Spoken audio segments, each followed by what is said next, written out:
Hello বন্ধুরা, welcome to my channel. তোমরা সবাই কেমন আছো? আশা করি তোমরা সবাই খুব ভালো আছো। সবার আগে জানাই গুড ইভিনিং।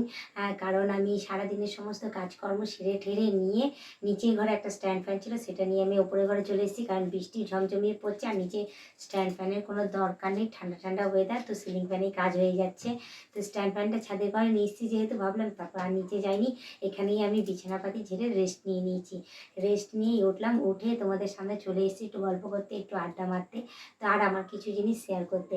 আজকে বাইরে বেরিয়েছিলাম রাস্তার মধ্যে, তো আমার সাথে একটা কিছু ঘটেছে, ঘটার জন্য আমি সেই জিনিসটা তোমাদের কাছে তুলে ধরছি। জানি অনেক ক্রিয়েটারদের সাথেই ঘটে, আমি তো তাদের মতো অত বড় নই, আমি তাদের মতো, আমি একদম ক্ষুদ্র মানুষ। হ্যাঁ, একদম একটা ছোট্ট ক্রিয়েটার বলতে পারো। তো যাই হোক, সেটাই আমি তোমাদের কাছে আজকে তুলে ধরবো।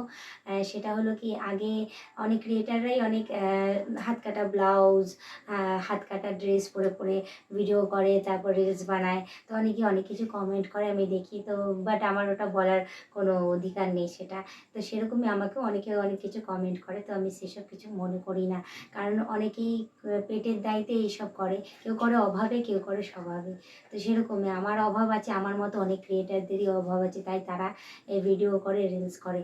কিন্তু কি বলতো, যখন নিজেদেরই পরিচিত কেউ, যারা জানে তোমার ভেতরের খবর, তোমার অভাবের বিষয়, তারা যখন সামনাসামনি মুখের ওপর কিছু বলে, তখন সত্যি খুব খারাপ লাগে, জানো তো জিনিসটা।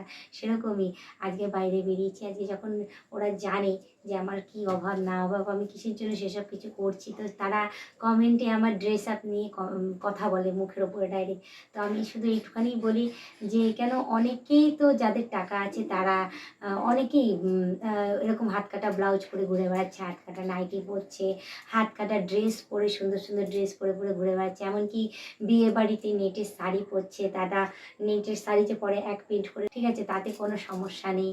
এমনকি ব্লাউজ পরছে, পেছনে শুধু দড়ি বাঁধা, ঠিক আছে, এখন তো বেরিয়েছে, পেছনে শুধু দড়ি বাঁধা, চুলটা শুধু এক প্রিন্ট করেছে, তো পেছনটা পুরোটা দেখা যাচ্ছে, চুলগুলো ছোটো ছোটো, তাতেও কোনো সমস্যা। তো যাই হোক, অনেকেই অনেক নেটের শাড়ি পরে, সেখানেও অনেক কিছু দেখাই যায়, সেটা বুঝতেই পারছো।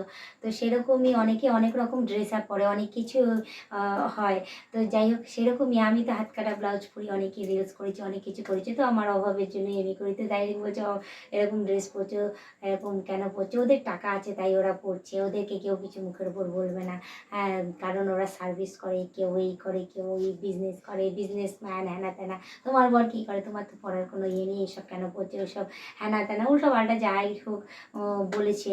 বলার পরে যাই হোক, আমি বললাম যে ঠিক আছে, আমি তো, তুমি বললে তো আমি আর এটা না করতে পারি না। হ্যাঁ, আমি করি। কেন করি, আমি আমার রিলস বানাই, আমি ভিডিও করি, ওখান থেকে আমার টাকা আসে, তাই আমি করি। আমার অভাব আছে, তো তোমরা তো জানি, অভাবেই তো মানুষ সমস্ত কিছু করে, স্বভাবে তো আর করে না। তো সেরকমই অভাব থাকলেই মানুষ অনেক কিছু করে জীবনে।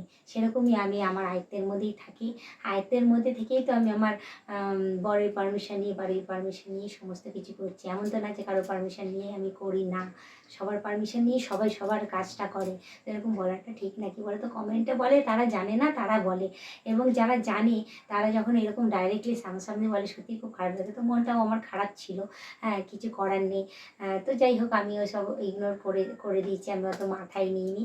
তো এসে চুপচাপ করে আমি শুয়েই ছিলাম, মনটা খারাপ করে, যেরকম বলছে। তারপর ভাবলাম যে দূর, ওদের তো বলার কাজ, ওরা বলার কাজ তো বলবে, দুটো টাকা দিয়ে তো আমাকে হেল্প করবে না। তো আমার কাজ তো আমাকে করতেই হবে, আর্নিংও করতে হবে, আমার সংসারও চালাতে হবে, সবই করতে হবে। তো ওইসব নিজেকেই মানিয়ে নিয়ে সমস্ত কিছু ইগনোর করে নিই। তাই এখন আবার ফ্রি হয়ে গেছি, মুখটাও আমার পুরো ফ্রেশ হয়ে গেছে, পুরো একদম ওকে। তো যাই হোক, আমি শুধু একটুখানেই বলবো, তোমরা যারা নতুন নতুন নতুন যারা আমাকে দেখছো, তারা অতি অবশ্যই আমাকে সাবস্ক্রাইব করে দিয়ে বেল আইকনটা টুক করে টিপে দিয়ে অল নোটিফিকেশানটা অন করে দেবে। আর বলবো যে যারা যারা আমাকে সাবস্ক্রাইব করে নিয়েছো, আমাকে দেখো মন দিয়ে, তাদেরকে অনেক অনেক ধন্যবাদ, অনেক অনেক থ্যাংক ইউ। এইভাবেই তোমরা টিকে থেকো এবং আমাকে সাজেস্ট করতে থাকো তোমাদের সঙ্গেও কী কী ঘটনা ঘটে। তো আমি সেগুলো সত্যিই বলছি, সেগুলো আমি অতি অবশ্যই কমেন্টে দেখবো, কমেন্ট অতি অবশ্যই করো। আর পারলে তোমাদের তোমাদের জীবনীগুলো আমার সাথে শেয়ার করো, আমি সেই জীবনীগুলো পারলে তো ক্যামেরার সামনে তোমাদেরকে তুলে ধরতে চেষ্টা করব বলার। তো যাই হোক, আজকের ব্লগিংটা আমি এখানেই শেষ করছি, আবার অন্যদিন অন্য কোনো ব্লগ ভিডিও নিয়ে হাজির হয়ে যাবো। আজকের মতো টাটা, বাই বাই, সুস্থ থেকে এভাবেই আমাকে দেখতে থেকো।